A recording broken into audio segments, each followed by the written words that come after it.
This is the Jabberjaw Podcast Network. Visit jabberjawmedia.com for more shows like this one. Episode number 81 of That One Time on Tour is brought to you by the band Blackcat Manor. Blackcat Manor is a punk band from Freeport, Illinois. That's 2 hours straight west of Chicago. Since their creation in 2013, Blackcat Manor has released 3 EPs, 2 music videos, sponsored 5 episodes of That One Time on Tour, and had their song Hellfire featured on FX's American Horror Story Season 7, Episode 1. For more information on Blackcat Manor, make sure to check out blackcatmanorband.com. Now here it is, their song Hellfire.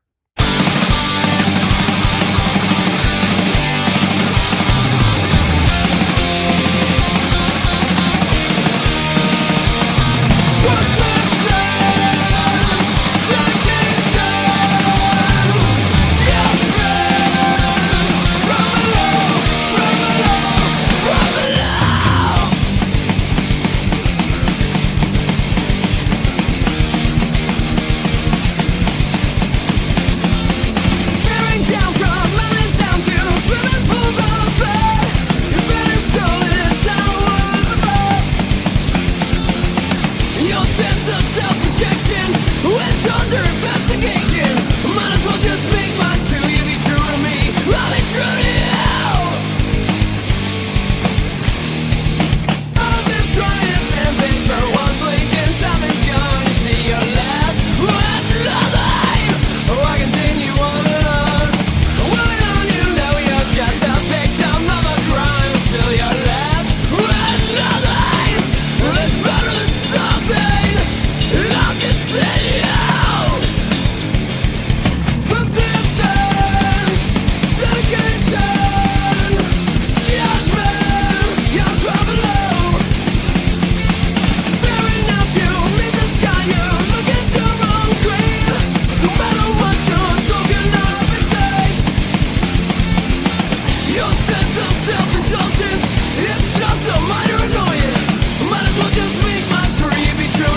up? This is Jordan Burns from MotoXXX. I play drums, among other things, and you're listening to That One Time on Tour. Run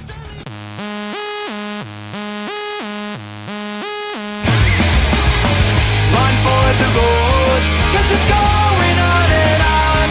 We'll be driving through the darkest night until the break of dawn. And we'll be heading for the cities, another show for us to play. To get back in the van, 'cause tomorrow we'll do it all again.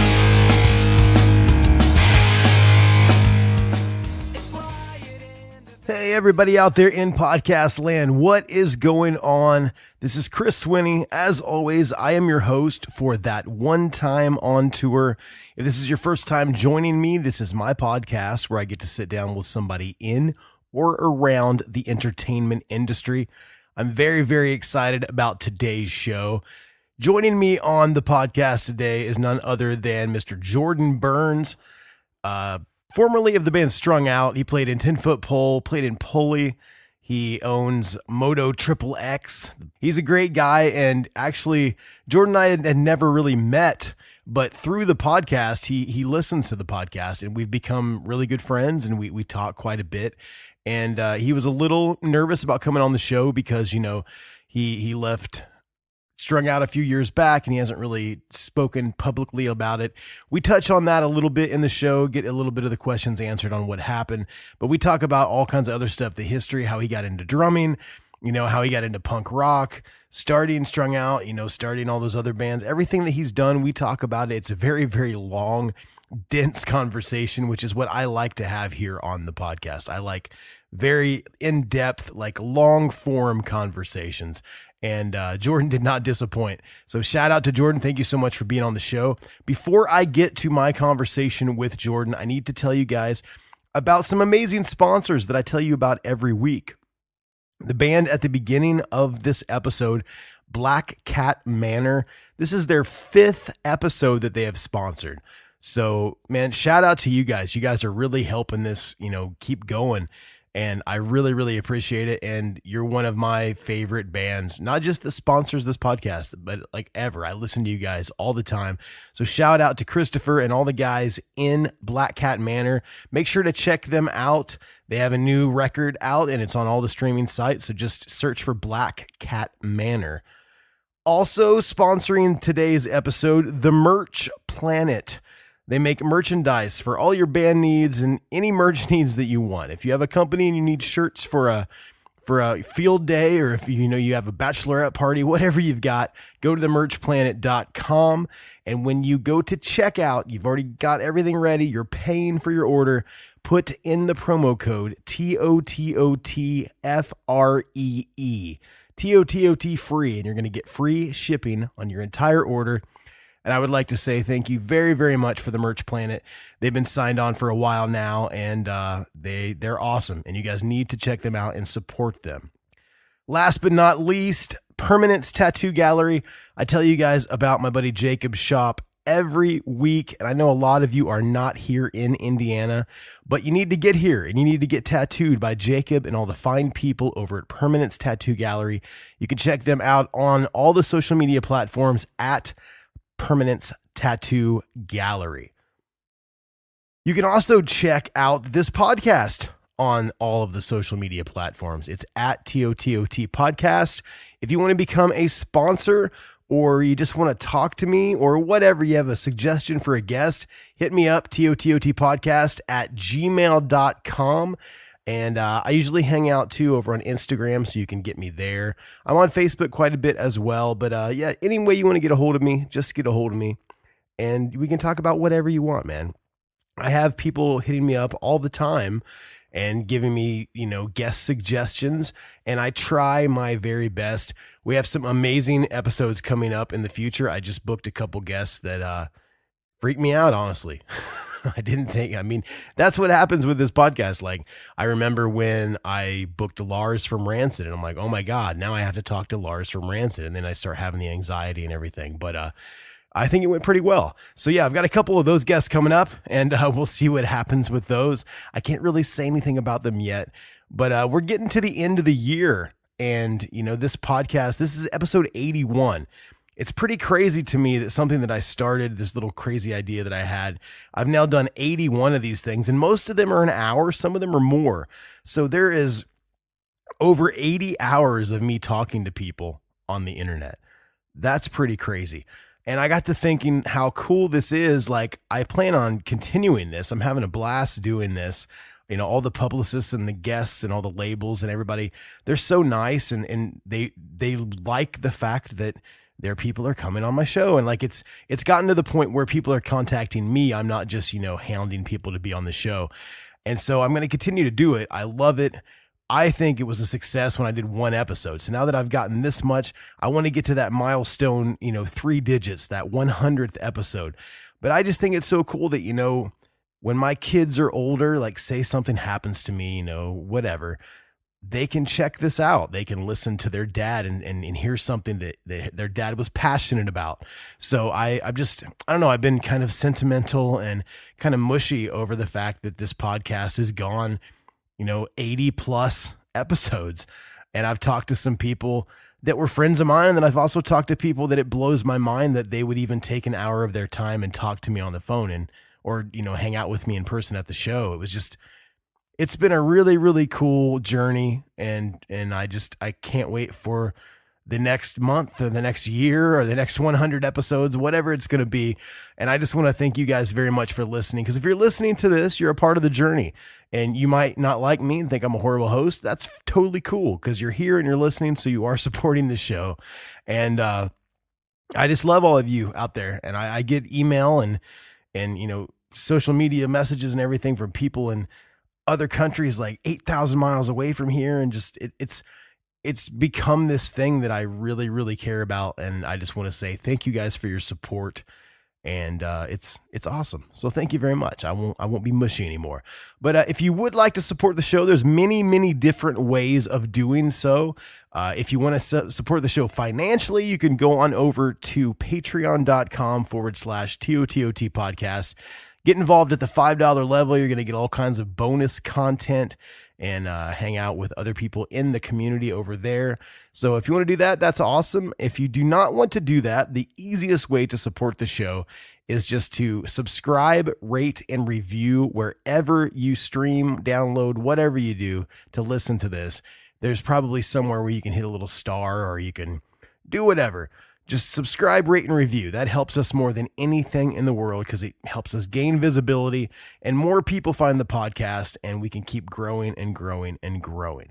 So I have a TOTOT radio segment today. Thanksgiving is coming up, and so I have a Thanksgiving themed segment. So cue the theme music. Radio, radio, radio. Radio, radio, radio. When I've got the music, I've got the place to go. Radio, radio, radio. Radio, radio, radio. When I've got the music in me, I got a place to go.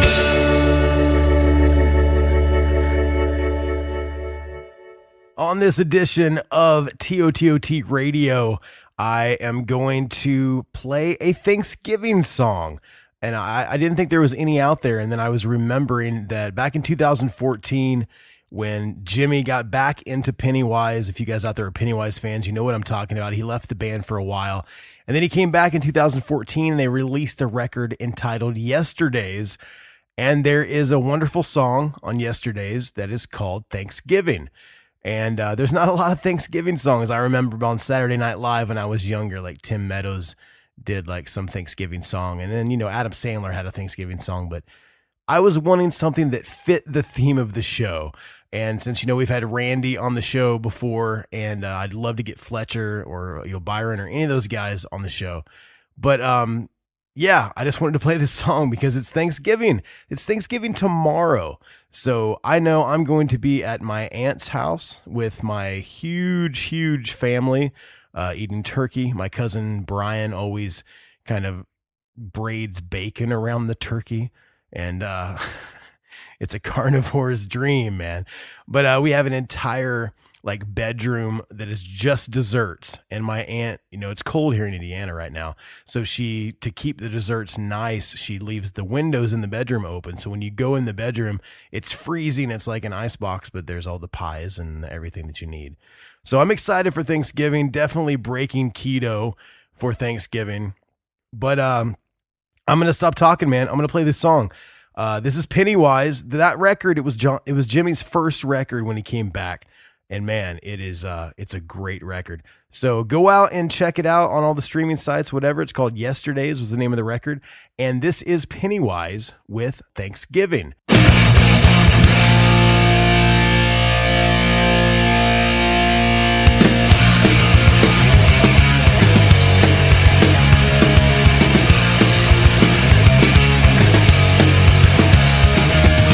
Hey, listen. Take a look around and tell me what's your story. What's your problem? In your head, tangled inside of distorted images. Images on you, what it should be instead of what if. Think about all that you had. Not about what you can't get. Think about all that you had. Not about what you can't get. People,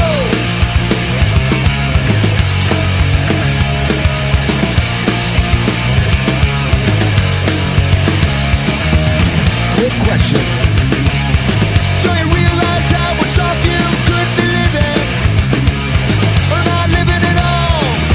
You're lucky and you can see how many good things come your way. If you don't, you won't make life a fun, pleasant stay. Think about all that you have, not about what you can't get. Think about all that you have, not about what you can't get. If you don't feel good enough about life, you should be shot. I've got better things to do than worry about what is not. I got so many things to do, yeah, place to go and things to be.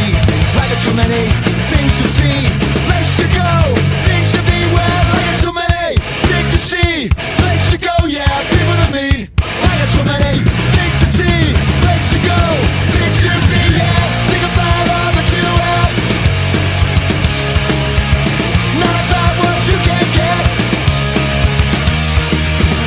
Think about all that you have, not about what you can't get, no. Not about what you can't get. People,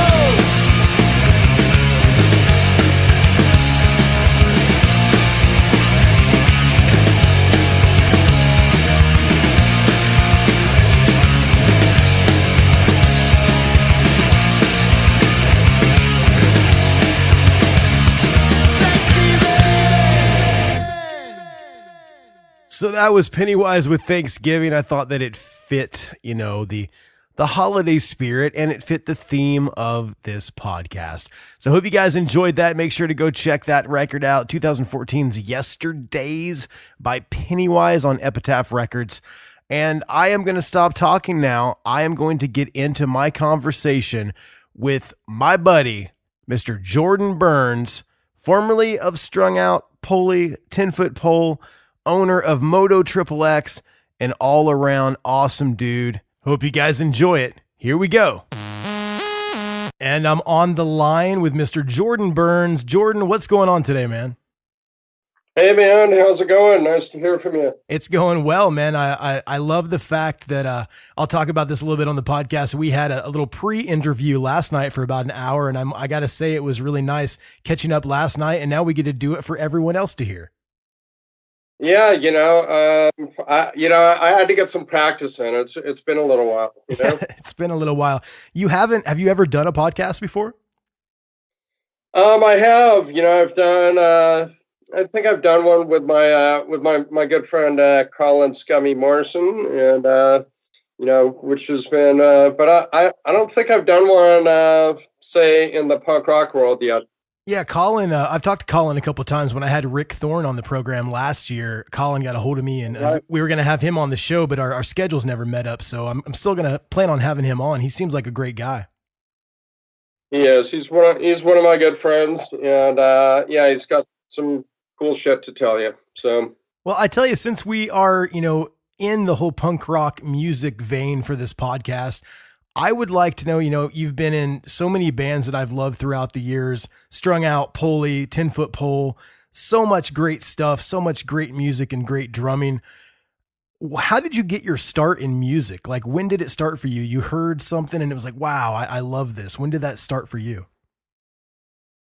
well, it's I suppose it was at a very young age because I started off playing guitar when I was probably, I don't know, 7 or something, and took guitar lessons and played for a little bit, but I never really, I don't know that to my recollection, I never really learned like music, like Yeah. reading too much, and never got into it. But I played guitar for a while, and then I didn't play anything, and then slowly, at around I think the age of 15, I tried out a drum set, and I remember that the first time I sat down on a drum kit, I could actually play a beat.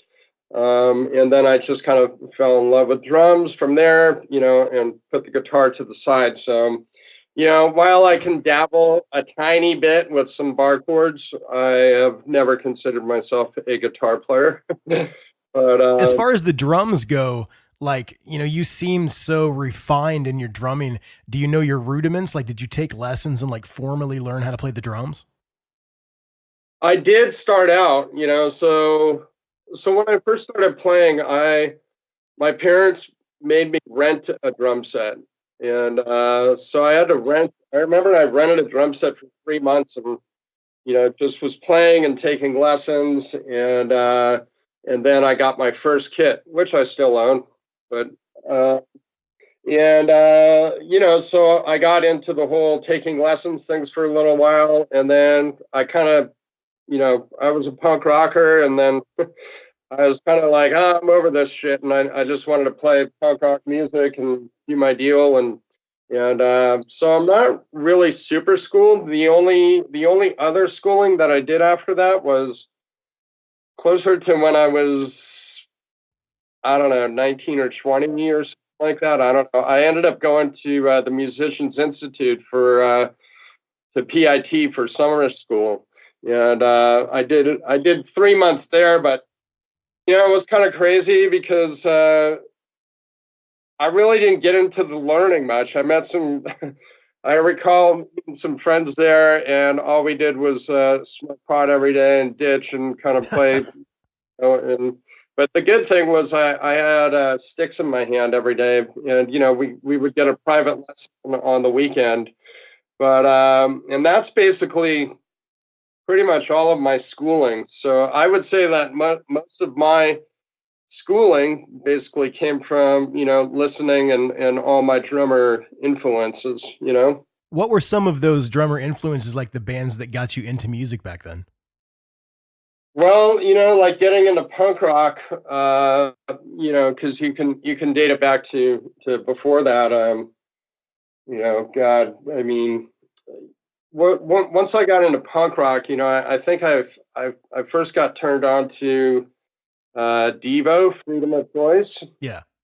And I remember I wore a Devo shirt to school, and all the punk rockers were at my high school, and we had some Bad Religion went to my school, but I remember there was like this whole circle of people, and I wore a Devo shirt thinking I'm punk rock, and everyone started calling me poser. Yeah.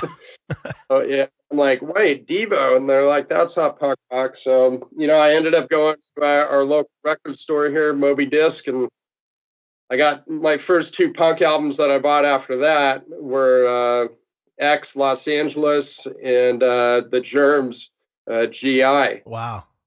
And I remember taking those albums home and putting the Germs on in my room and just freaking out. I was like, think it was like slam dancing in my room by myself, just thrashing. But that was my early days of like, the first bands that really influenced me. And then, Bad Religion too, because like I said, they went to my high school. So I knew them and their music. And there was a whole little punk rock section at my high school. But this is back in the day of, punk rock was not accepted, and it was definitely more dangerous back then. It wasn't fashion. It was more, I don't know. It was more anti-fashion, anti-establishment.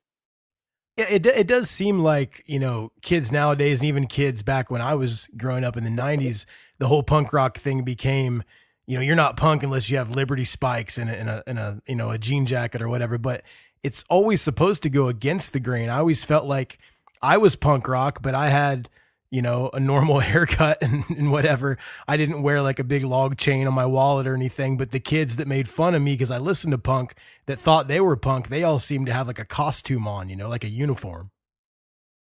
Yeah, well, that's what we called posers. Yeah, right.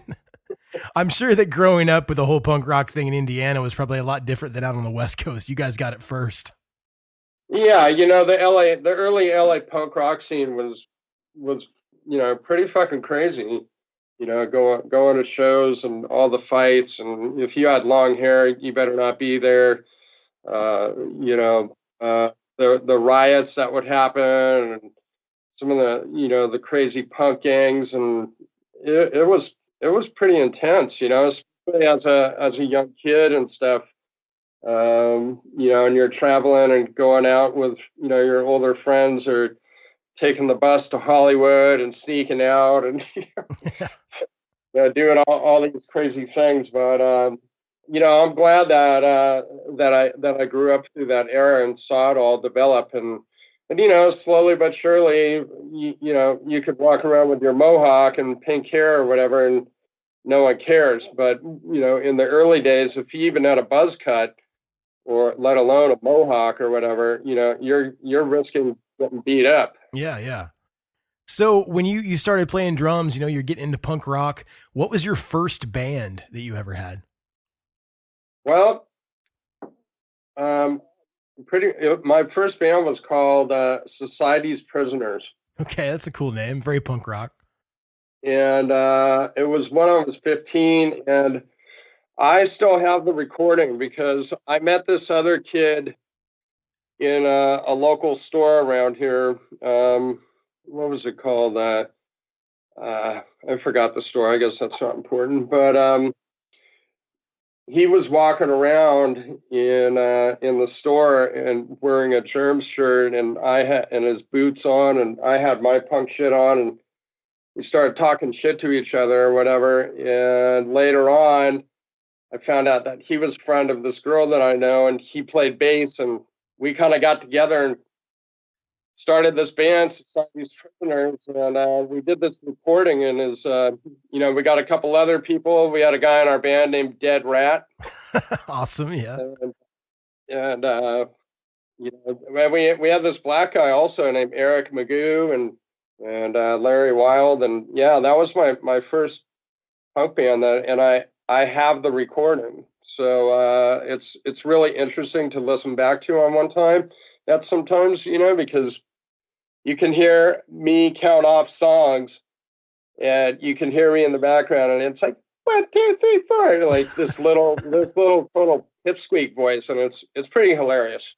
So what did that band, you guys said you recorded something, were you guys playing shows and like trying to sell demos, or did that band kind of have a short life?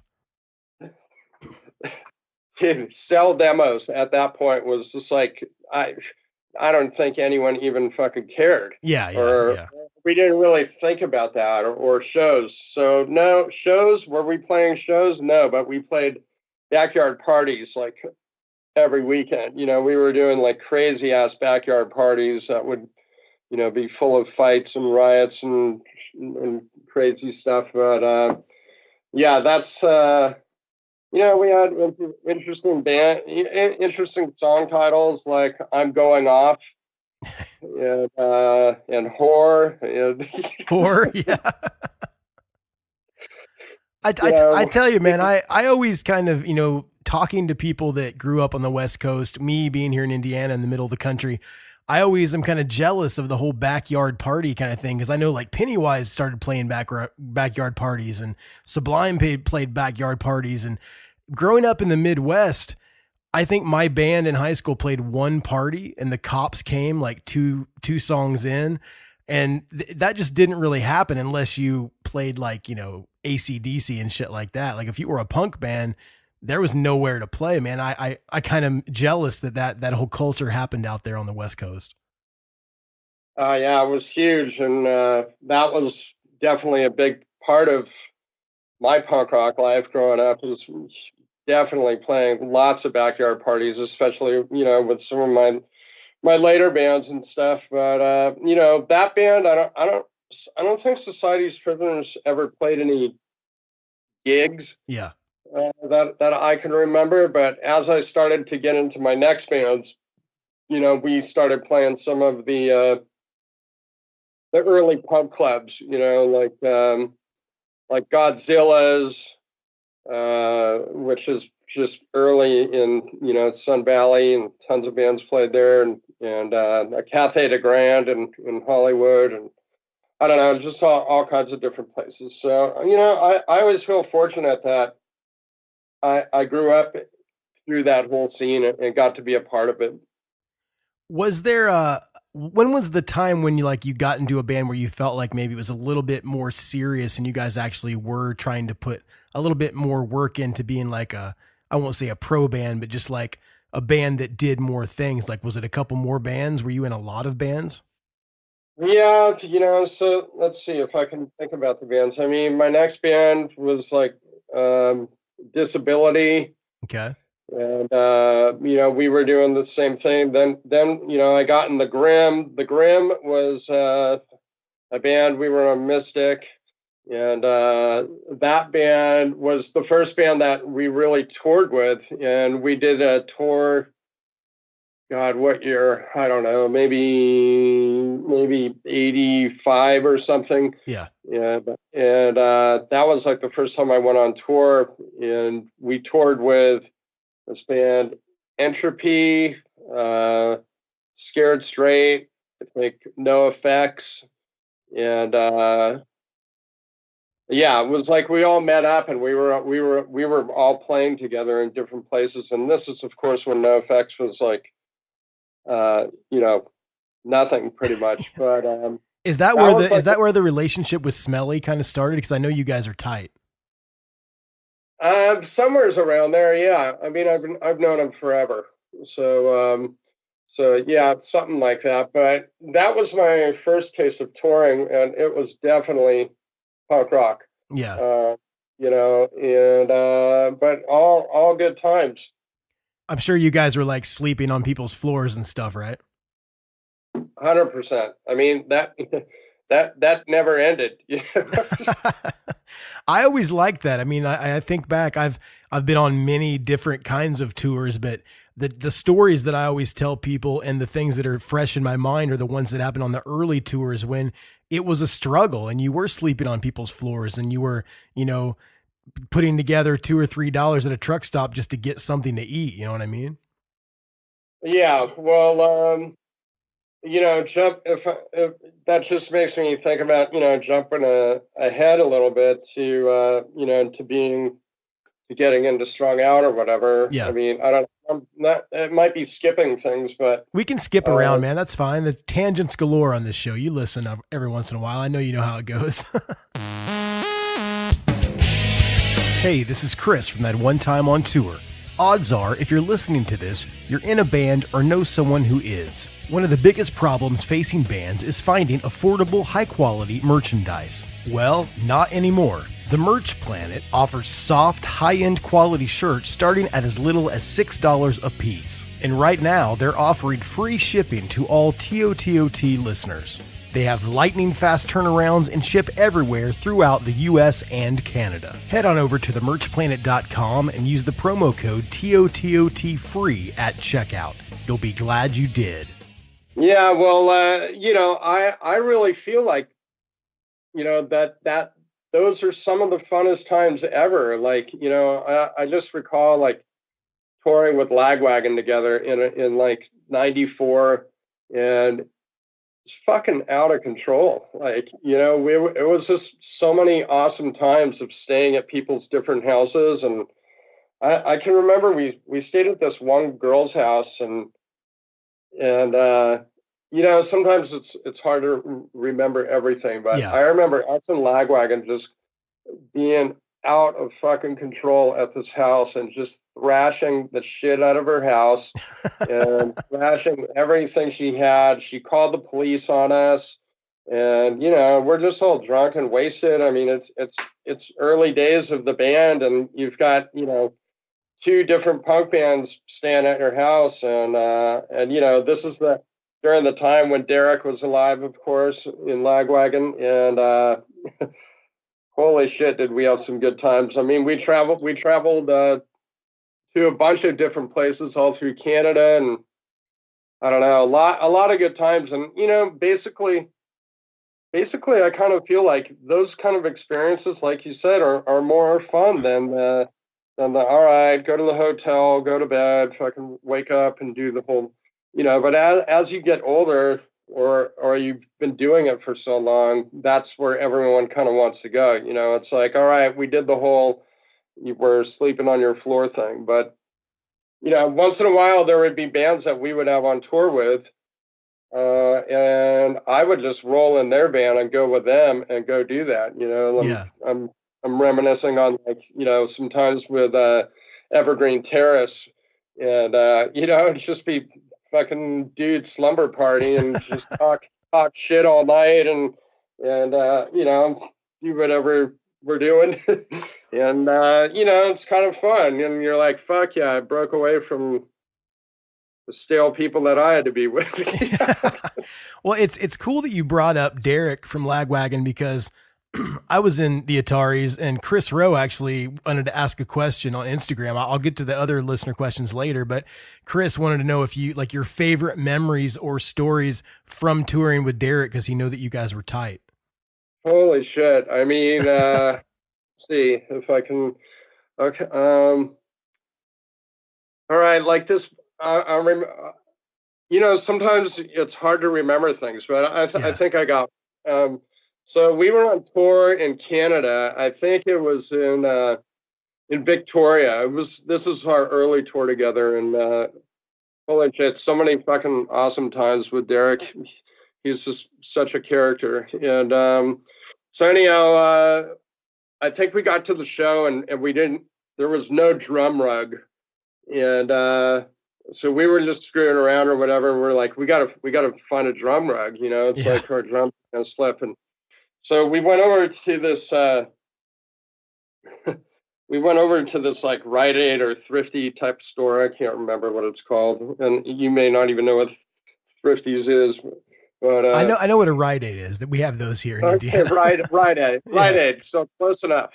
And so we go over there, and we go in, and we walk in, and there's all the rubber mat carpets laying on the floor, and and we just started rolling them up. Yeah. And they're like, excuse me, like the person working's like, excuse me, and we're like, we're here to clean the carpets, and I don't know how the fuck it worked out, but they believed that we were there to clean the carpets, and we rolled up the two carpets that were there and walked out of there with them. Dude, it's funny that you say that, because when my first band, Chronic Chaos, like my high school band, when we used to go on the road, my drummer Jason would forget his all the time, and we would go to Walmart at like 3 a.m. and grab one and just go back to the van. Yeah. So there's that. I remember one time Derek had his own lingo. That's what Chris always told me. Chris told me a lot of stories about Derek, and he said that he kind of had his own like slang and lingo and like way that he talked. Oh, big time. And it was, it was so awesome and random. And I don't know. I'm remembering standing out front of a club, and we're in these like fucked up leotard suits, whatever, with like cucumbers stuffed down our pants, like acting like dorky 80s metalists or whatever. We're just standing in front of the club looking all fucked up and weird. And I don't remember why we did it, but Derek would always wear these weird suits, like one day I got these Iron Maiden pants. And then, I stuck a cucumber down there, like fucking what up? We're back. And what else? We had some awesome times like over at Niagara Falls. And I don't know, he was just, not only was he a badass drummer that I really looked up to, and it was kind of funny because we were both on Fat Records, and I think at the time, like, we were both we were always compared to each other and stuff, and through the people. But his drumming was incredible, and he was an incredible talent. That he was a ripping guitar player and did a lot of songwriting and stuff like that. And so I always say that some of our most memorable times for me was that early Lagwagon tour that we did. And, we traveled to Finland together once, and we were all on the for the Europe tour that we did. And holy fucking shit, did we raise hell on that ferry.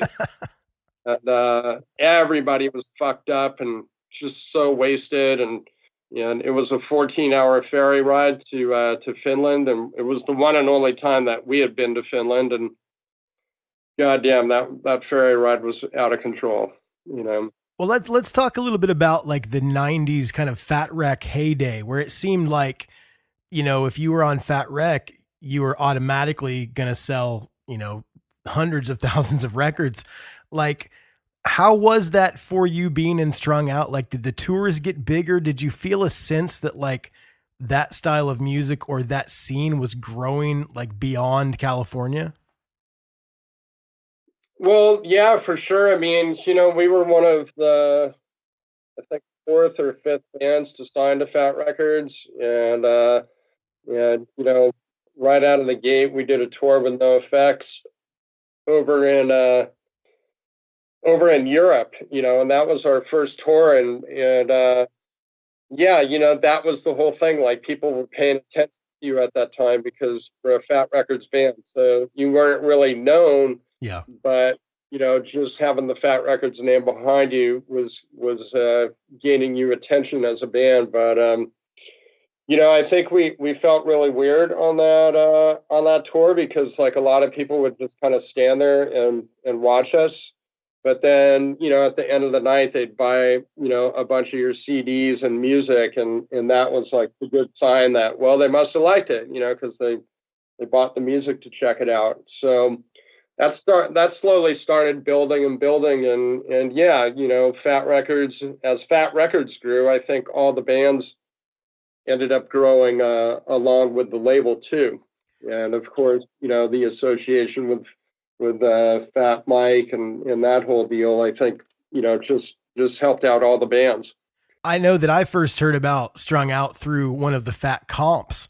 And, back when, I graduated high school in 1997, I got into punk pretty good in like 93, 94.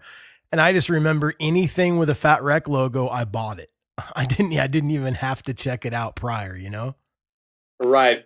Yeah. Well, that's what I'm saying. And I don't think that still stands true in today's time, but that was definitely how it was for Fat Records back in the day. And then slowly but surely, I think that same theory would happen for other labels that started coming around and developing and stuff. So, I do think that Fat Records was kind of the start of it. And if you, in my opinion, Mike took some ideas from some of the older punk labels like Mystic Records or whatever that were doing all the old school compilations because, Fat Records, I may or may not be right, but I'm pretty sure that they were the first ones in the 90s era to do the big punk compilation, with Fat Music for Fat People. And that and the way Mike did it, selling it or whatever, giving it away or selling it for like $2 or $3 or whatever, that just opened up the door for all those bands that were on those compilations. So with you guys being on Fat for as long as, the band was, and being one of the first kind of founding bands, I guess you could say, on the label, I'm sure you were courted by other labels. Was there ever did you ever almost leave Fat? I mean, I'm not trying to get any dirt, but did you guys have other offers later on down the road?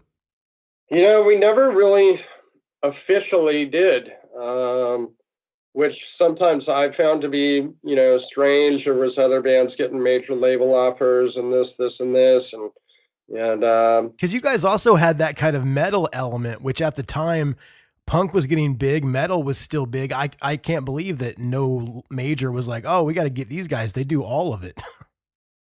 yeah, it never happened. We never officially had any other type of offers like that on the table. Not that I recall, at least. And we had always within between us, we had always talked about different labels, like would it be good to go here, would it be good to go there.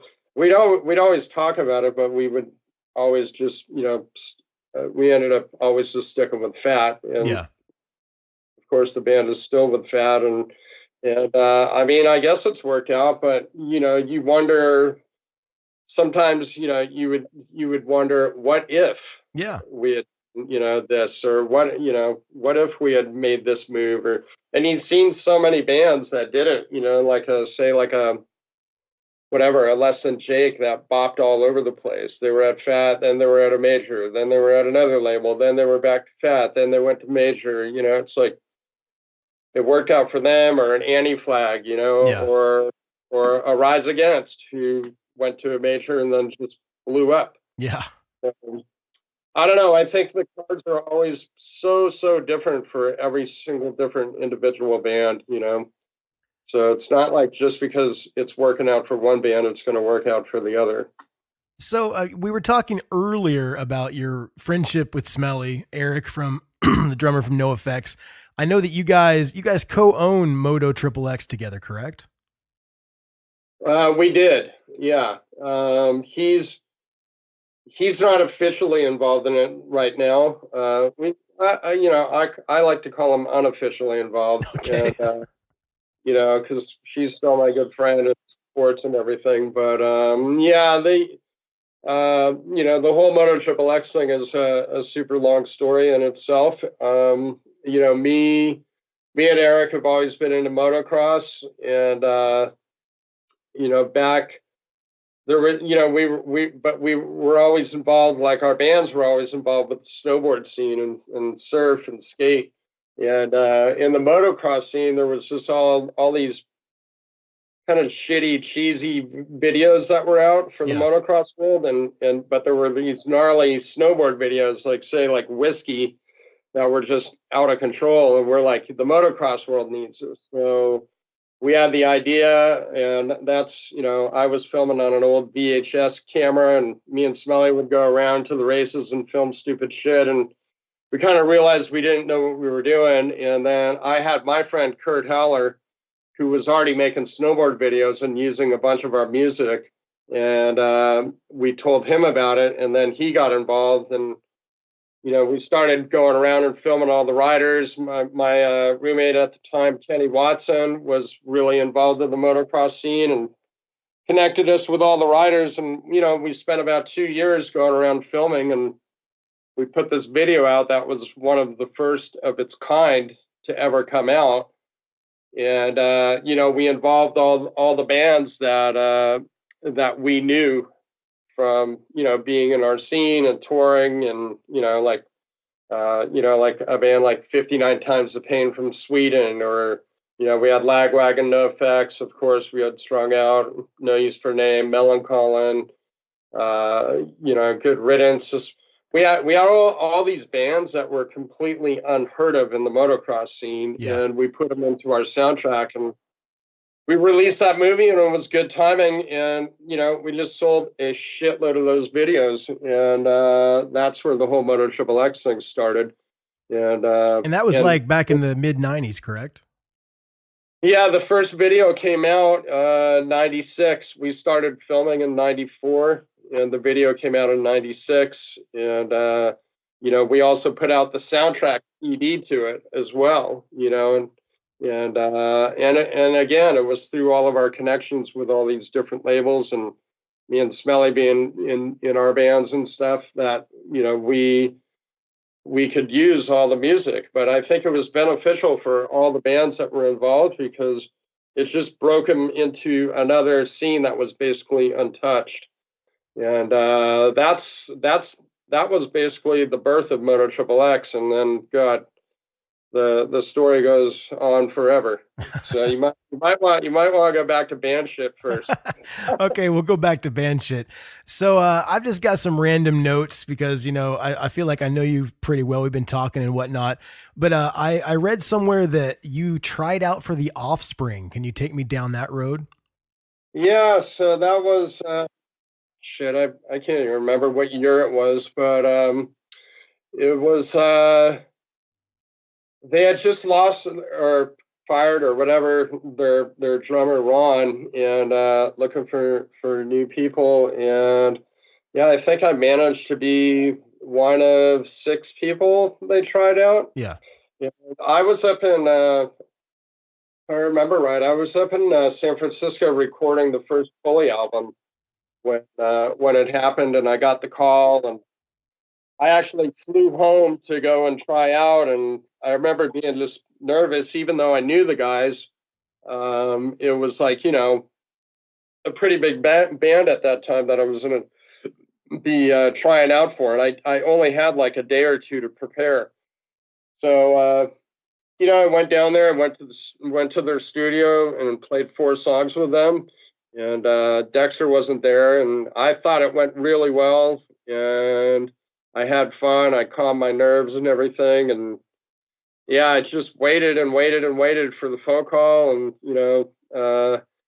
one day I come home and I hit play on my voicemail or whatever. And I hear, "Hey, Jordan, how's it going? This is Dexter from the Offspring." And I'm like, my heart just started beating. I'm like, well, yeah, I just want to let you know that we went with someone else. And I'm like, fuck.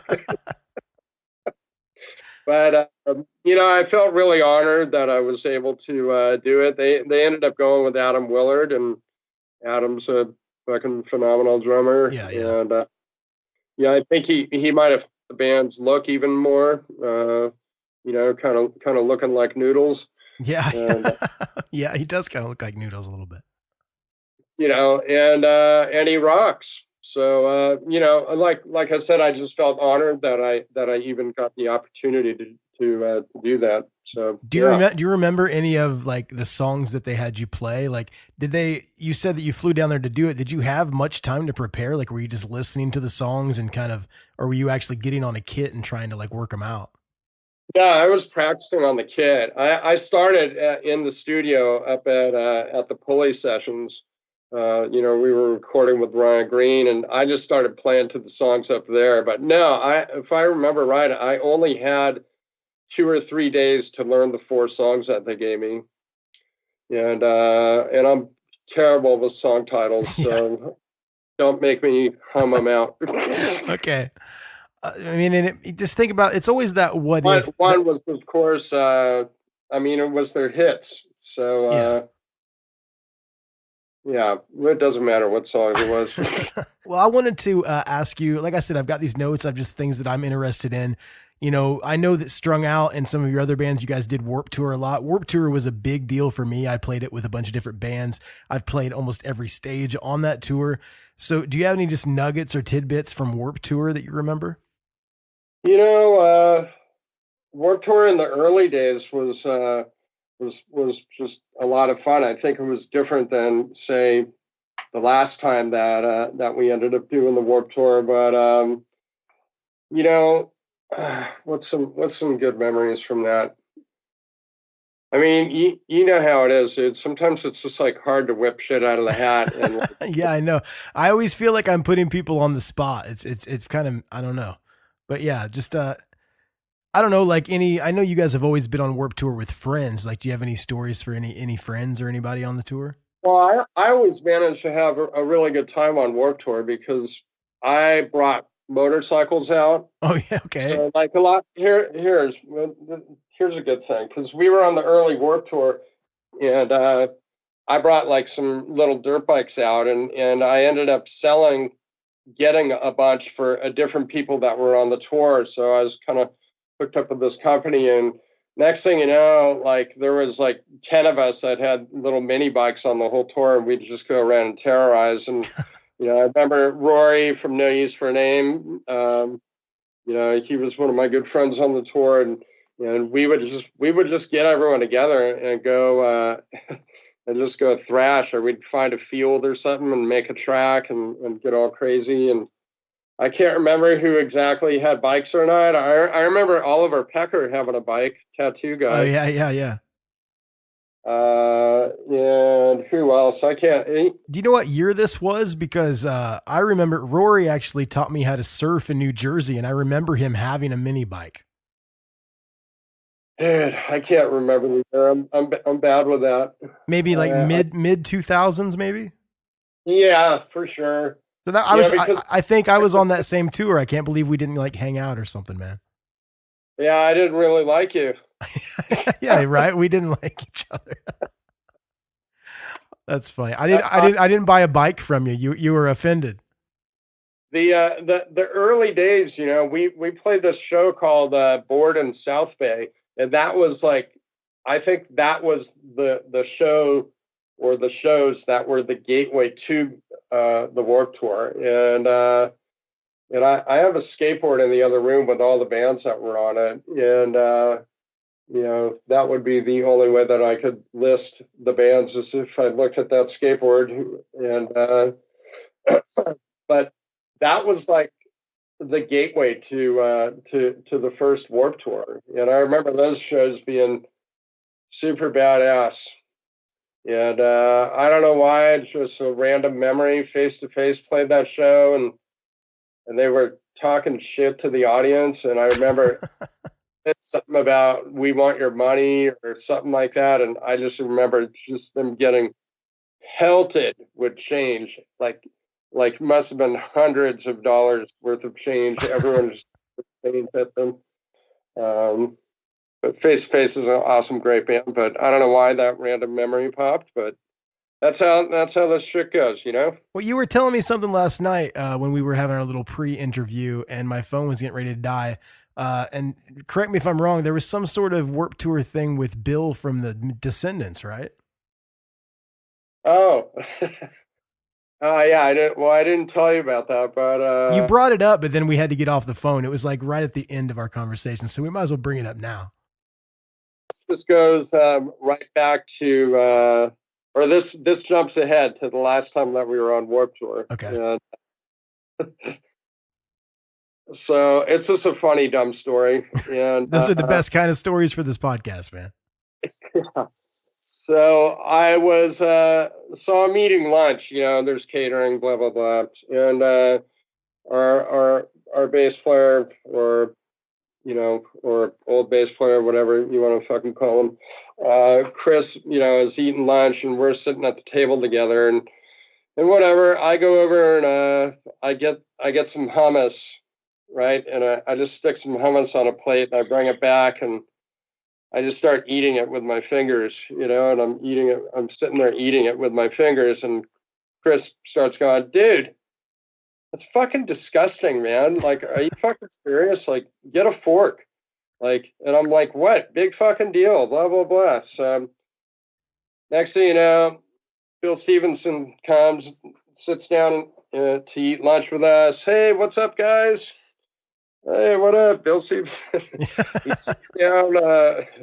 He's got a big old piece of cake with ice cream and a coffee. Yeah. And he sits down, and he just sits down, and he sticks his fingers into the ice cream and takes a thing of cake and just starts eating the ice cream and cake with his fingers. And I'm like, fuck yeah, Bill. Because it was just like epic timing. Like, yeah. I mean, I was eating a little bit of hummus with my finger, and he sat down and ate his ice cream and cake with his fingers. And of course he had a cup of coffee, because it is Bill. of course he had coffee. And I just think that that's a epic little memory right there. That's a great story, man. I love that. Did you like Bill's drumming? Like being a drummer, were you influenced by some of the Descendants stuff back in the day? Oh, hell yeah. Because I just think he is like one of my favorite musicians of all time. Like he's just got such a great mind for music. He does, and you know, his sense of time and everything is just it's so different. And you know, his playing was always awesome back then. I mean, I think the thing is, it's like so many of my influences came from the metal world. Yeah. And the rock and metal world, you know, with Neil Peart being my number one. And you know, I think that has a lot to do with like where my style, my own style or whatever it is, got created from. You know, like matching all these different influences and trying to, you know, fit it in to make your own. You know, and but Bill, you know, going back to Bill, whatever, Bill's amazing, and I love watching Bill play currently, and he's just so solid, and he has a style of his own, and you know, his arms and barely even move. It's all like he's all finger playing, and you're like, dude, like, it's just a rad style. You know, Bill's a fucking pretty brilliant guy. Oh yeah. So I'd like to ask you some questions But okay. but But what? he eats cream and cake with his fingers, and it's bitch. Well, see, that's another thing you guys have in common. You just, you know, you had the hummus, but he had the cake. You guys are like cavemen. Why? You know, why not? Why not, man? Right? So I wanted to talk a little bit about when you're in the recording studio. I assume you use a click track, or at least you have in the past, you know, decade or whatever. Like, because everything is so perfect on the Strung Out records. Were you always able to play to a click, or was that something that you had to work on? I think I was always pretty decent with it. I mean, the first two records that we did were not done to a click. So, you know, I mean, I don't think we were thinking about it in West Beach when we did the, you know, Another Day in Paradise. Yeah. And then when we went to do Suburban, I think the goal in Suburban was just play as fucking fast as you can. Like, that's it. Yeah. We're just going to play fast. And so, yeah, it wasn't until Twisted by Design that we actually, you know, ended up using a click track. But I always felt like I could do it pretty good. You know, it's easier in the studio than live for me. Live, you know, I never really experienced with it too much. Yeah. Like, you know, which might be for better or worse. But yeah, I never really seemed to have much problem with it in the studio. When you guys are recording the records, I mean, I know everybody kind of does it different. Most people, the traditional way to do it is, you know, you record the drums and the bass and then everything else on top. Was that how you guys did it? Or did you guys I had a drummer one time that couldn't play to a click track. So I would go in and cut all my guitars to a click, and then he would play to me, because he could play to me, but he couldn't play to the click. So how did you guys go about that in the studio? Yeah, so pretty much every album except one, you know, I think I'll tell that story, but okay. Every album but one, I always did the drums first. And I'd say 90% of the time I did the drums by myself. So the music was all in my head. Oh, you just did it by memory? Yeah. Dude, that's insane. No scratch track or anything, right? No, I would take it out. I wouldn't use the scratch tracks or anything. I have the music in my head, and I play to the click. You know, for the later records, at least, you know. Yeah. I can't specifically recall what went down on the early two, but that would be the way that I would find to be the most comfortable for me, and not having the other guys in the mix. Yeah. But you know, and it worked out. So in that way, I could really focus on the click as well. You know what I mean?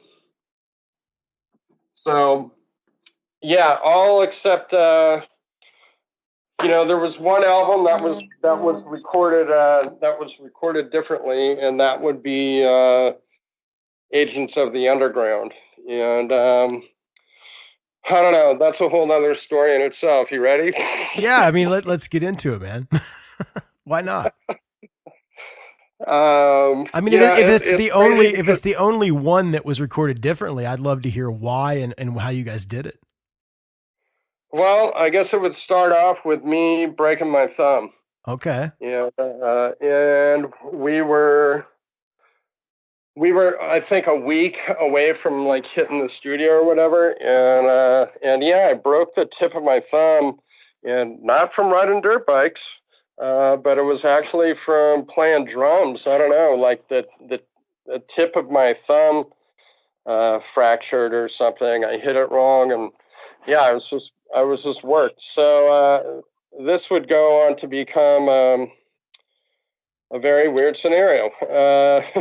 So those guys kind of decided, well, they have the studio time booked. They don't want to cancel it. It's going to prolong the record, or delay it, and they want to get in the studio right away with Cameron Webb, and so they decide they're going to hire another drummer to do the recording, and to get them through all the tracks, and it was my understanding pretty much that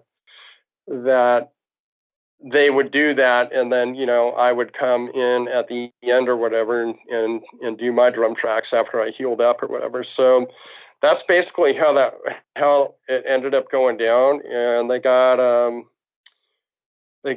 what's his name, Jared Alexander, I think.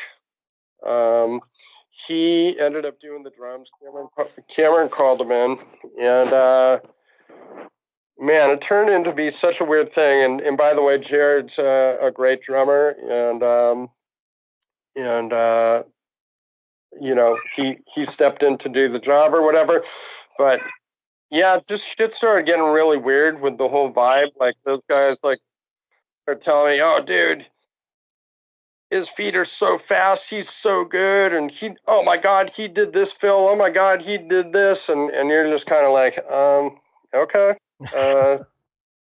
cool. Well, that's not really what you want to hear when you can't do anything because you've got a broken thumb, right? No. And then, like jump ahead with the things getting, completely weird and whatever. I mean, it's almost like, I don't know. It's almost like, some other dude is in there, boning your chick or something like that. Or, you know what I mean? Like you're kind of on the outside going, this is bullshit. Like I play in this band. And so towards the end, I remember Chris coming to me at one point going, after he had laid the drum tracks down and going like, dude, he worked his ass off. I think we should leave like 3 or 4 tracks of his on there. And I'm like, are you fucking serious, dude? Are you fucking really saying this to me right now? I'm like, fuck you. Like I was pissed, right? So anyhow, I'll just jump ahead and avoid any of the other drama. Yeah. But I had a fire under my ass, like going like, I'm going to fucking come in here and lay this shit down. And I'm going to show that, this is where I belong. I belong in this seat laying these tracks down. And it doesn't matter if Jared, is the greatest drummer ever, which, he's a complete ripper, and wound up to be in several other great bands. He was one of the original drummers for Death by Stereo, and great dude, great drummer. And, but, I just had the fire under my ass going like, I'm going to fucking lay it down. And I went in, did the album, and it was just me and Cameron in the studio pretty much the whole time. And yeah, I busted it out. And I think if you were able to listen to the 2 comparisons of what it was and what it turned into, and whatever, I don't want to sound like I'm like patting myself on the back or whatever, but you know what I mean? I fit the band, and it was my playing that fit the band, and that was my theory. It's like, I'm going to fucking make this sound like it should sound, like Strung Out. And I don't know. That's what happened with that. So that's how that album went down. And you know, like, recording Last actually gave me the opportunity, which I've never had before, to hear the vocals and everything completed and everything in order. So there was some things that I had to change in order to match the changes that they made.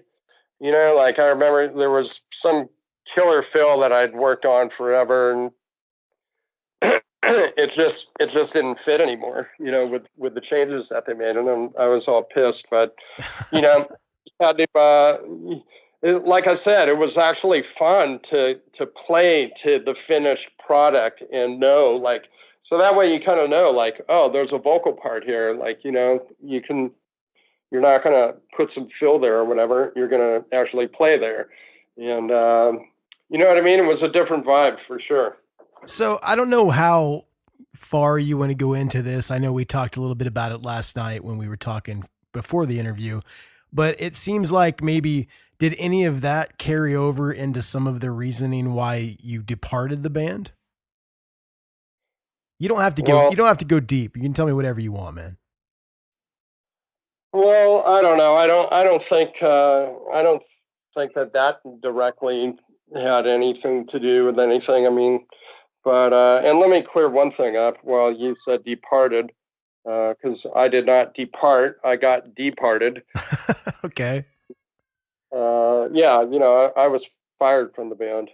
But I don't think that album had anything specifically to do with it. It was more, it was just more interrelations. You know, I mean, if we're getting into that, I don't know how deep I want to get into it. It's obviously like, it's one of the questions that I'm always asked and fans want to know. Yeah. I mean, when I put a thing up on the internet saying that I was going to be speaking with you, that was kind of the number one question. So I'd like to have some sort of an answer, but it just as much as you want to give, man. Like I said, I'm not a journalist. I'm just interested myself as well.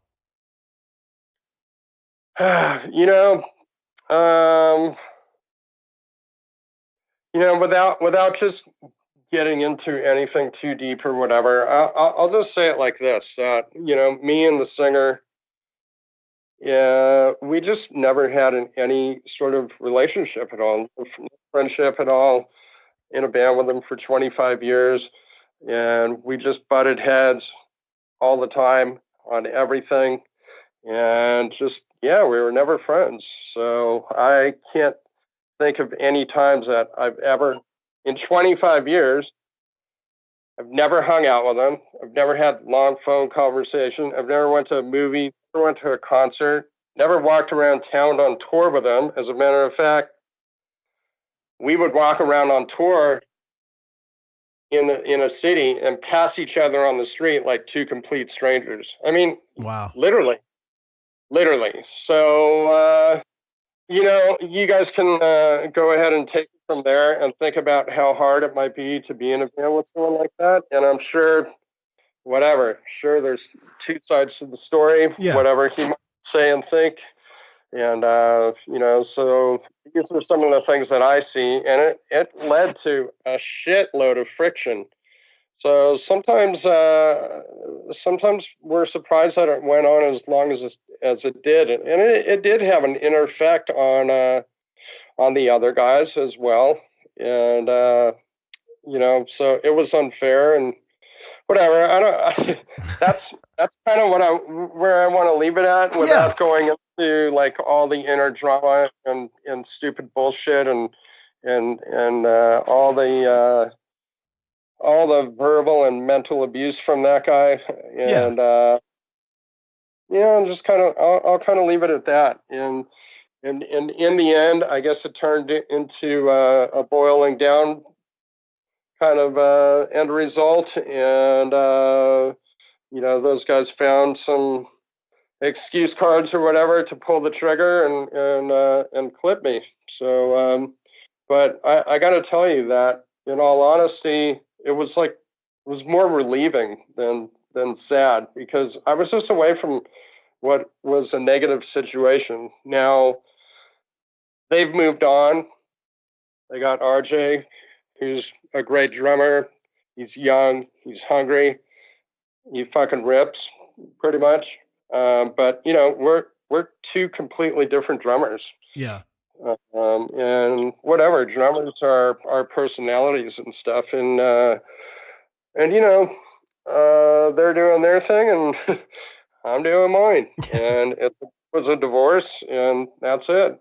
I don't think a lot of people, I mean, people that listen to this podcast that are in music or playing bands, they understand, but I don't think a lot of fans really understand that when you're in a band, especially in a band for that long, it is like a marriage. And there's so many things, and like, people hold grudges, and people, I mean, I've been in bands like that before. Chris Rowe from the Ataris and myself, we used to get into it all the time. Like, we're friends. We've always been friends, but you can't travel and produce art and all this stuff and pretty much see people 24/7 and not have some sort of friction. So, I mean, I totally understand, man. Totally get it. Right. Well, you can have friction and friendship. Yeah, you can. Because that's the thing. Like, Chris and I are friends, but there's a lot of friction back in the day. Sure. But if it's all friction and you feel like there's no friendship, it's not really fun. Yeah. It takes away the fun. But, like I tell people, because, I'm not like trying to say that I'm immune or whatever, because I have my own theory that if you're in a band, somehow or another, you're fucked up. All of us. I totally 100% agree with that, man. We're in this world that's it's a different reality than your normal 9-to-5 shit. And let's face it, it's all artists, and everyone's a different type of artist. Everyone's a different personality. You got to put all these people together and make shit happen. And yeah, so I'm not immune. I'm sure there's plenty of shit to be said about me, how I did this, or I'm like that, or I'm in this, that, whatever, Yeah. And that's just how it goes, right? So have you been playing drums lately? Yeah, I actually have, like right now. Awesome. Yeah. It doesn't sound quite as good as it probably could over the phone, but you're the first guest to play an instrument on the podcast. That's pretty awesome, man. Are you serious? Yeah, that's great. Nobody, I mean, I think most people, they don't have it next to them or whatever. Like I'm going down to do an interview with this guy. I don't want to say the name yet because it's not confirmed, but his publicist was like, does he need to play a song for you? I'm like, no, I'm just going to talk to him. Yeah. Well, I don't know. I'm just kind of, walking around and talking to you, and you happen to ask that question right when I'm like at my drums, and like, as a matter of fact, I have. Yeah. That's awesome, man. Well, hey, I've had you on the phone for a while. I have some listener questions if you wouldn't mind answering them. All right. Okay. So, Sean from Florida says, can you demystify the broken leg and left foot drumming from a few years back? Wait, demystify? I guess he just wants you to tell the story, but yeah, he put it in a cool way. Can you demystify the broken leg and left foot drumming? Well, that's a great story in itself. I had been going riding, obviously I ride motocross, and, I went riding with my good friend Jim, and crashed, broke my foot, and it was like 1 week before leaving on tour, maybe 2 weeks before. Yeah. And, so kind of fucked things. Once again, the band is all, well, we're going on tour, so we need to get a fill-in drummer, blah, blah, blah. So I'm like, once again, one of those kind of weird scenarios, but they started calling we called Sean Sellers. And, this is at the time where we were practicing in my backyard. I had a little studio in my backyard where we practice. So here I am. I'm on crutches, broken foot, and those guys are having band practice in the back with Sean Sellers, and I'm either in the house or I get out there on the crutches and I'm listening. Just listening to the whole deal, I'm getting pissed. You're getting frustrated that can't go. So I had my roadie at the time come and set my drums up with the kick drum on the left. So like in front of me, my right foot was, open space, and I just put it on some pillows and I just started practicing left foot. And eventually I told the band, like, hey, I want to have a band practice. I think I'm going to be able to do this. And they're like, you know what they said to me? They're like, well, don't you think that's kind of fucked? That you're going to have to be the one to tell Sean. That's kind of fucked. He's been learning the songs, and I'm like, fucking serious? Like, how about like, hell yeah, that's badass. Like, let's do it. But yeah, so anyhow, I ended up doing it, and we had a band practice, and I'm like, hey, I'm fucking doing the tour. I'm pulling this off, and yeah, that's what I did. I ended up doing that whole tour left-footed, and I remember the first show. We were late, and it took us like 3 days to get to Texas. We were on the bus. I think the bus broke down or something, but we got to the first show, and we just got there in time to play, if I recall right, and I didn't have any warm-up time to get my left leg going, and I played the show, and it felt like someone was just like hitting me with a hammer in the shin. And then, of course, as the tour went on, I just made sure I'd have plenty of warm-up time and get my leg going, and yeah, I somehow or another managed to pull that tour off. I always told myself I don't ever want to do that again. It reminds me, I mean, of the whole Def Leppard thing, like that guy learning how to play after losing his arm, right? Absolutely. I mean, actually, I think a lot of people would like use that comparison and stuff. I don't know if it was fair or not, but yeah, I pulled it off, and it was definitely a proud moment for me. That's for sure. Okay, I've got one more question. Chris from Illinois wants to know, what was the first show you ever played? Is that hard to remember? The first show. It could have been like a backyard party, like the first time you played with a band and it was actually like you were playing like a gig or a show or whatever you want to call it. That would date back to what I was talking about in the beginning, which was with my band Society's Prisoners, we played backyard parties. So that would be the first time that I was ever like playing, I guess, live would be in that band. So, one day I have recordings of all my bands.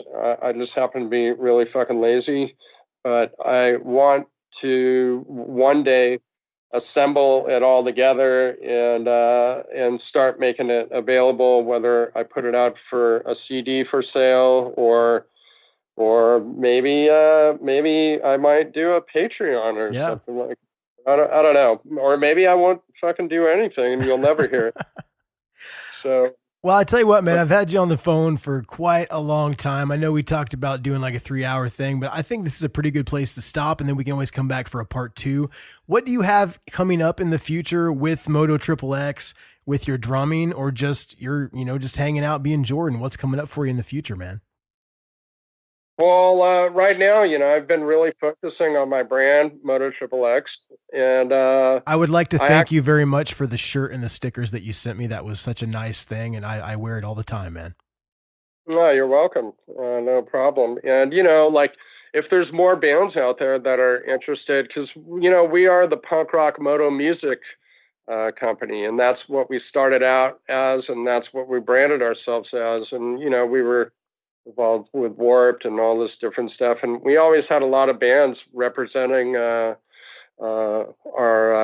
brand. And if there's any bands, that are out there listening that are interested, they can hit me up and I can see what the scoop is on that. But for now, like I said, I was in a big partnership with another big motocross brand, and just 6 months ago, I dissolved that partnership, and I'm actually back to having the brand back 100% to myself. So, I've just been going to different events and slinging merch and working on different stuff with the brand, and that's where my main focus is. Everyone asks, hey, when are you going to start a new band? When are you going to get in a new band? And for everyone that's been asking me that, because that's definitely been a pretty popular question.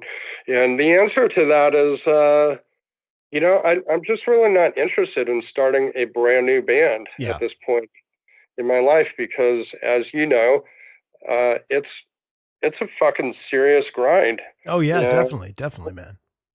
And if you have any expectation than it for just being for fun, like if you think like you're going to do it and try and make some sort of living out of it at starting from ground zero, you're kind of dreaming at this point. And in my early days of playing, I never even thought about money ever, never. I was a punk rocker straight up. And that's what I did. I played drums and money was never on my mind, but as you get older, I mean, as a matter of fact, the first band, I never made money playing drums until I got into Strung Out. Yeah. Well, that's true. I made a little bit from this baseball player that I played with, which I guess we didn't even talk about fully, but we'll talk about it on part 2, man. Yeah, because Scott was on the show a couple weeks ago. Right. So there's plenty to talk about there. But, I played with this other professional baseball player a little bit, and we did a tour, and I made some money with that. But, money was never on my mind. It was just I just played for fun. And because that's who I was. I was a punk drummer. And, which I kind of try and convey that to younger bands. You get the people that go, hey, listen to my music, hey, listen to my demo, hey, what do you think? And you're like, hey, I'm only going to listen if I can tell you the truth. I don't want to beat around the bush. You either, I might like it, I might not like it, but if you want me to listen to it, I'm going to tell you either way. But don't base what you're doing off what I say, because who am I? If you're enjoying what you're doing and what you're playing and you're having fun doing it and you're doing it for the right reasons, then go for it. But I think if you're just playing music to think you're going to become a superstar, I don't know. In my opinion, those days are kind of over. Yeah. I mean, I think so too.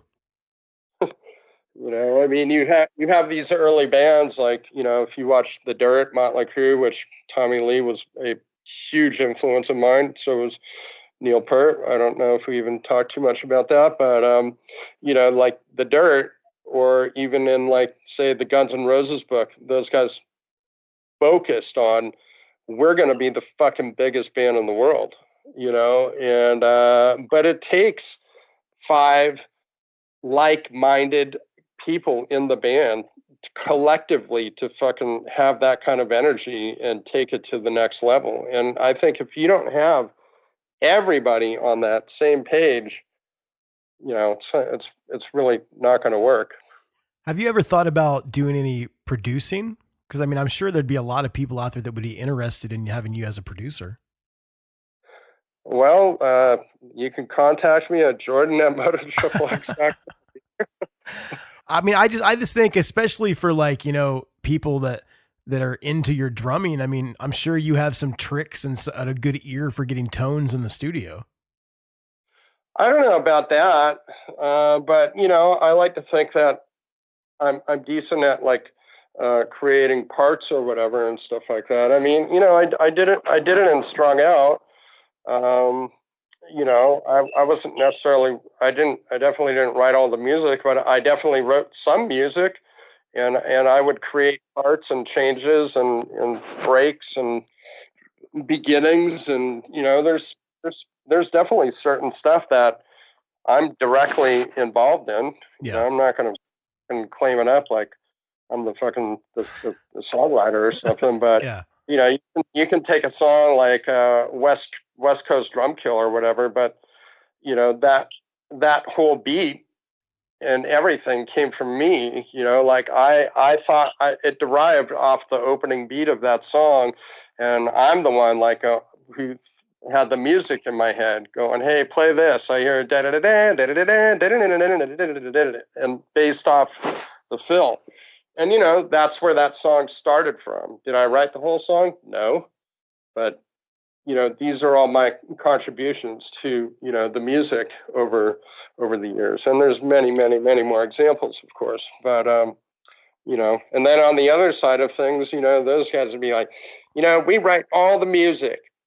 We do all the music. So you shouldn't get paid to do any managing thing. Blah blah blah blah blah.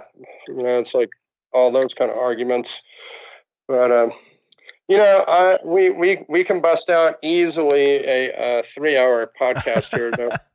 Well, yeah, that's what I'm saying, man. I want to cut it here. We're about an hour and 20 minutes in. I just want to leave some for next time because I am going to have you back for a part 2, a part 3, a part 4, whatever it takes. And I do have a proposition for you. I know that you don't want to start a brand new band, but I had an idea. I'm going to debut it right here on this episode. I have had so many people on this show, singers, guitarists, bass players, whatever. And I write songs in my spare time. I'm not actively touring or playing out, but I write songs. And I had this idea, and I have a couple people signed on to where we do a TOTOT EP. And everybody has a way to record stuff all over the world. I've got people in Australia and Canada and out in California and New York. And I think that some of these people on the show, we should just write a few songs and put them out on Spotify as like a project for the podcast. So if you're involved, I do not have a drummer yet. So if you think that's a good idea, we can talk about it later. Yeah, I mean, it sounds cool, and maybe it would be who knows, something for fun and something to get my feet wet a little bit again. And this is just the planning part of it too. Like I had this idea a while back and I hit up a couple past guests and like, oh, that would be amazing. I'm like, we're not playing shows or anything. We just email shit back and forth until we have a song that's done, Right. Yeah, it could be pretty cool. Cool. Well, when I get some of these demos, I'm open for it. And this motocross kid, Blake Wharton, just hit me up today. He's always been playing music, and he just kind of hit me up randomly today, asking me if I'd want to get into the studio with him. And I don't know how it'd work out or whatever, but the whole thing is, it's like I haven't been, whether it's surprising or not or whatever, but I haven't been hit up by anything that's, tickled my fancy or whatever. Yeah. So, and there's been some random fans or whatever that, dude, I've got these songs, and I'm like thinking, well, this sounds like work, and it's like, I mean, plenty of people that are out there that get, paid to play on tracks. And I mean, if there's some options for that, I'm down to consider for sure. And, but otherwise, like I said, I'm just kind of cruising. I get on my drums a little bit here and there and have some fun, and we'll see what happens, for the future. And if I completely get the itch again to, start playing or whatever. And I've been writing my own riffs too. So cool. I'll smoke a little weed at night and hear like a drum beat and go like, oh, this could be cool. And then I just grab my acoustic guitar and make a little riff and record it and go, well, there's another one. Awesome. Probably got like 10 of those laid down, and maybe they'll develop into something, or maybe they won't. Well, that's awesome, man. I just want to say it's been an honor having you on the show, and it's been so nice getting to know you, talking back and forth. And I I'm glad that we're friends now, and I cannot wait to have you back on the show next time. And we'll do 4 or 5 parts, man. I think this is great. And I think all my listeners are going to love hearing your story, man. Yeah, well, it's hard to, I guess it's hard to wrap, 25 years of stuff or even longer, into an hour or however, or whatever, because there's other little things that I keep on thinking about or stories that I'm thinking about. Like I'm like, oh shit, I didn't tell this story, which it's a pretty fucking amazing story. If you want to take I'll tell you what, I'll do it because I love you, dude. Let's hear this story. There's the ending of the podcast. It's the amazing story that you're going to tell. Kind of tragic, but all right, one last one for now. Okay. This is on one of my last tours ever, and we were out with Reverend Horton Heat and Fishbone. And anyway, it was the last show of the tour, and did all my monitors, and monitors were good for sound check. We come to the show, we go on stage. First song, my monitor is fucked. I can't fucking hear anything, right? And I'm yelling at the monitor guy, blah, blah, blah, fucking, okay. So suddenly they plug the monitor in or something happens, it pops on, it's blowing my ears out. Like, I'm so fucking pissed, and it destroys your concentration. Yeah. So anyhow, long story short, I'm fucking pissed and yelling at the guy and blah, blah, blah. And they're trying to fix it. Meanwhile, my ears are blowing out and I can't do anything about it. The music stops and I get up and I fucking this isn't very like me either because I don't spaz out too much, but I just kicked the monitor over. Yeah. Right? I just fucking kicked the monitor over. It was up on a crate. On the stage, the riser. Well, little did I know, old Jimbo's stand-up bass was laying right there. Ooh. And I kicked it over, and it crushed his stand-up bass. Like, it completely crushed it. And I'm sure he didn't have like another one, right? You know what? I think he did actually have another, that he did have a backup one with him. I think he did actually. So he did play that night, but I was just devastated. And it was like the last night of tour, good vibes are supposed to be going down and all that stuff. And oh my God, it turned into such a shit situation. And long story short, it ended up costing me $4,200. Wow. Yeah, those things are not cheap, man, at all. And it was such a bum out, and I felt so bad. I mean, obviously it was an accident and wasn't meant to happen. And all those guys were super cool, and the Fishbone guys were just tripping out. And which, by the way, I went to high school with Fishbone too. Awesome. But yeah. Now, there's my ending story. So, all right. Awesome. Well, Jordan, thank you so much for being on the show today.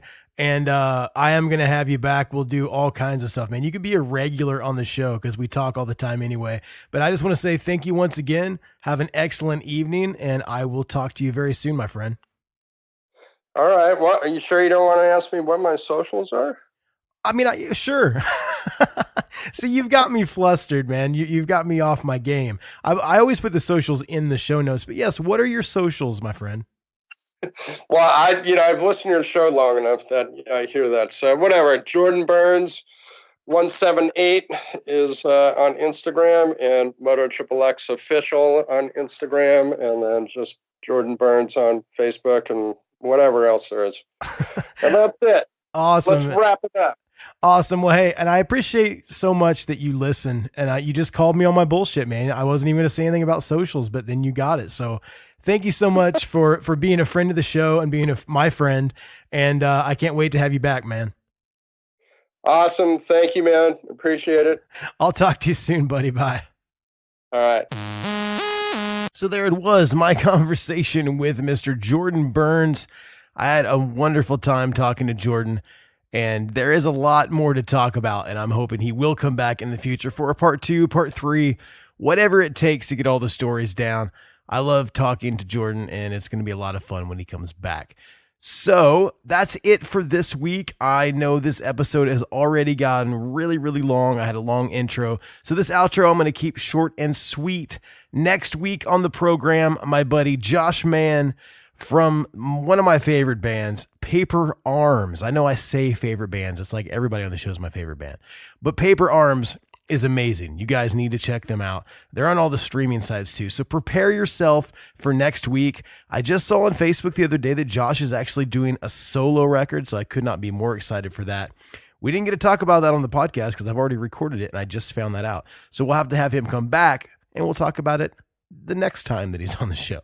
So make sure to check out Paper Arms and prepare yourself, educate yourself for next week's guest, Mr. Josh Mann. Shout out Josh if you're listening. So that is it for this episode. I'm not going to get out of here without playing you guys some Strung Out. I'm going to play one of my favorite songs, The Exhumation of Virginia Madison. It is awesome. The drums could not be more killer. And that's all because of Mr. Burns.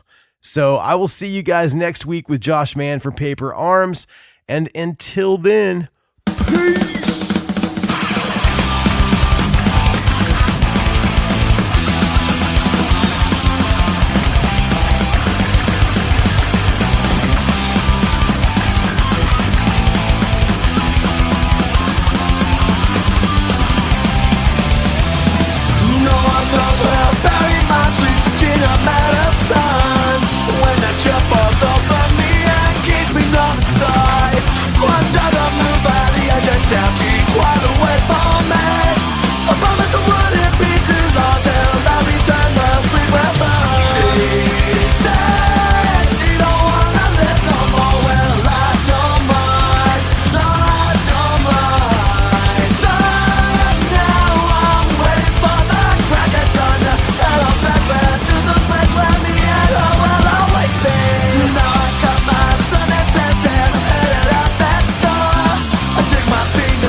It's Alice Lenny.